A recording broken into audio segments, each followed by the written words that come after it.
Pedestrians passed the Metropolitan Museum of Art in March. Frank Franklin II, New York's Metropolitan Museum of Art has decided it wants to be a local institution. That is the effect of its decision, announced Thursday, to change its policy of suggested admission to mandatory admission for those who live outside of New York. Effective on March 1, New Yorkers will be required to show proof of residence if they want entry under the old pay-as-you-wish policy. Everyone else, including families with teenage children, will be required to pay obligatory entrance fees, ranging from $25 for adults, to $17 for seniors and $12 for students. The Met positioned the new policy as a response to declining revenue and significant deficits.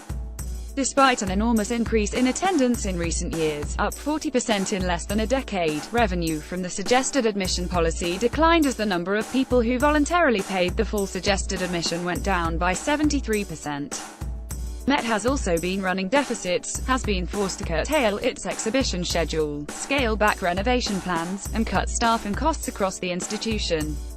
It is also considering selling the apartment it has maintained as a perk for its director. But going from being a museum that was free to all to a museum with a mandatory admission for nearly a third of its visitors is the nuclear option for raising revenue.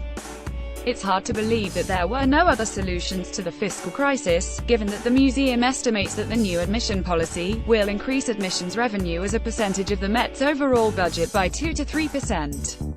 For a mere 2 to 3% increase in what the new admission revenue will contribute, the museum has fundamentally changed the cultural status of the institution, its position within the larger ecosystem of American museums and its relationship to the American and international public, especially families who visit New York on a budget.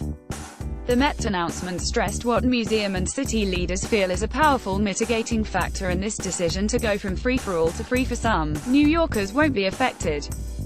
The Met can continue attracting visitors from around the world to our city, while keeping its doors open to everyone who calls New York home, said one New York City Council member. Most important, today's announcement ensures that we keep the Met open and accessible for all New Yorkers and their families, said another. But a stick it to the tourists policy won't just sponge funds from the out-of-state bridge and tunnel crowd, or worse, the grubby hicks from flyover. It will say to donors, who should take note and respond appropriately, that the Met no longer intends to be the country's de facto national art museum. By sheer size and visitor numbers, it may remain the most prominent art museum in the country. But it now distinguishes between a local public, those who live in New York, and the rest of the country, which it treats merely as clients. It cannot reasonably approach major donors, those with art they want to leave in the public trust, and those with money who hope to support access to that art, and say, "We are the nation's museum." Now, the Met is a New York-based cultural attraction, competing with all the others not just for tourist dollars, but for donors who should factor in the tiered admission system when deciding where they want their money to go.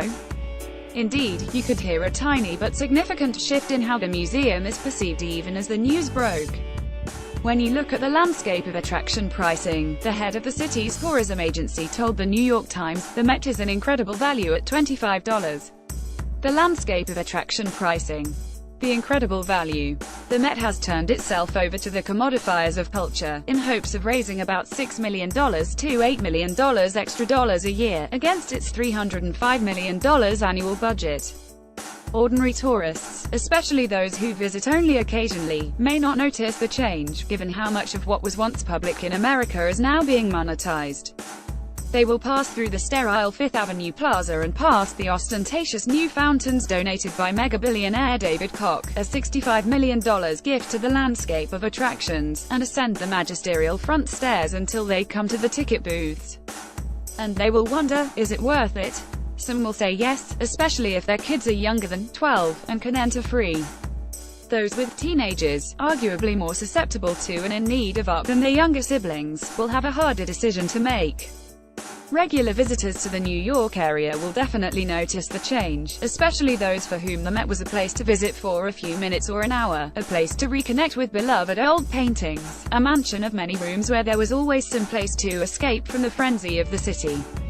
The Met will simply be one more museum competing for their spare $25. The Met's audience outside of New York includes many people, including former New Yorkers, who still think of the museum as their own. In terms of affection, and the sense of public ownership, they have alienated a significant audience that once felt fondly about the place. As the New York Times critic Holland Cotter said in a public exchange with his colleague Roberta Smith, the new policy may also discriminate against New Yorkers without identification, and plays directly into the hands of anti-immigrant sentiment that is now poisoning this country. Smith called it classist and nativist. The museum has a program to allow undocumented New Yorkers access, but as the Trump administration grows more bellicose and bullying in its relations with sanctuary cities, will undocumented residents feel comfortable using the program?